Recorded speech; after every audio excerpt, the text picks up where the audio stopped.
C'est un nouveau round de négociations qui s'ouvre. Syndicats et patronats sont attendus aujourd'hui à Matignon pour discuter, échanger autour de la délicate réforme des retraites. Voilà pour le côté scène et en coulisses. C'est une autre pièce qui se joue autour des députés. La République en marche. Surtout, ne pas commettre d'impair, maîtriser autant que possible les enjeux de la réforme. Bref, éviter ce qui s'est passé en juillet dernier, lorsqu'en plein direct à la télévision, une parlementaire, La République en marche, a totalement perdu ses moyens, incapable de tenir un propos cohérent sur les retraites. Bonjour Olivier Samin. Bonjour Sonia. Pour éviter cela, une équipe de choc a été mise en place. Oui, une task force de 40 parlementaires, des députés surtout, quelques sénateurs aussi, sélectionnés il y a tout juste un an à l'intérieur du groupe En Marche pour devenir, c'est le nom qui leur a été collé, les ambassadeurs de la réforme.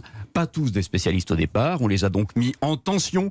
Formation intensive en septembre dernier pour se plonger dans la matière, les 42 régimes, le maquis des pensions de réversion, les droits familiaux, puis chaque mois depuis, sous la houlette de Laurent Pietraszewski, député En Marche du Nord et surtout rapporteur pressenti du projet de loi à l'Assemblée, chaque mois depuis, une réunion à Paris pour actualiser, mettre à niveau et procéder à un retour collectif d'expérience. Et vous avez rencontré l'un de ces 40 ambassadeurs. Oui, j'ai rencontré Rodrigue Coquendo, 45 ans, député LREM de Seine-et-Marne.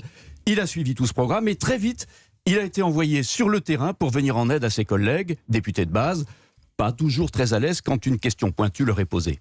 Quand on va animer une réunion avec un collègue qui n'est pas tout à fait sur le sujet, on a ce travail d'explication à faire. On est la ressource pour notre collègue. Et jusqu'ici, toutes les réunions que j'ai pu faire sur le terrain, les gens arrivaient inquiets et repartaient avec des réponses, pas sur des sujets trop techniques parce qu'on n'est pas non plus des experts. Mais quand on n'y arrive pas, on reçoit des questions par écrit et on les répond plus tard. Les députés de base, eux, apprennent, si l'on peut dire, en marchant, à partir des situations qui leur sont soumises dans leur permanence. Nicole Dubré-Chirat, par exemple, députée En Marche du Maine-et-Loire. Régulièrement, moi, je suis interpellée pour des rendez-vous, par exemple les veuves d'agriculteurs, avec une inquiétude de savoir comment ça va se passer par rapport à l'organisation actuelle de leur caisse de retraite. Il y a certains qui ont peur d'y perdre, par exemple ceux qui ont un régime un peu protégé, on va dire, en disant on va perdre nos avantages en termes d'âge de retraite, de nombre de trimestres, etc. Donc il y a des inquiétudes diverses et variées à se dire on connaît le système actuel, même si on n'en est pas forcément satisfait, on ne sait pas vers quoi on va. Au printemps, Nicole Dubré-Chirat a fait venir une ambassadrice dans sa circonscription. Depuis un an, 70 ateliers ont ainsi été organisés un peu partout en France. Une forme d'apéritif avant le plat de résistance qui va arriver maintenant.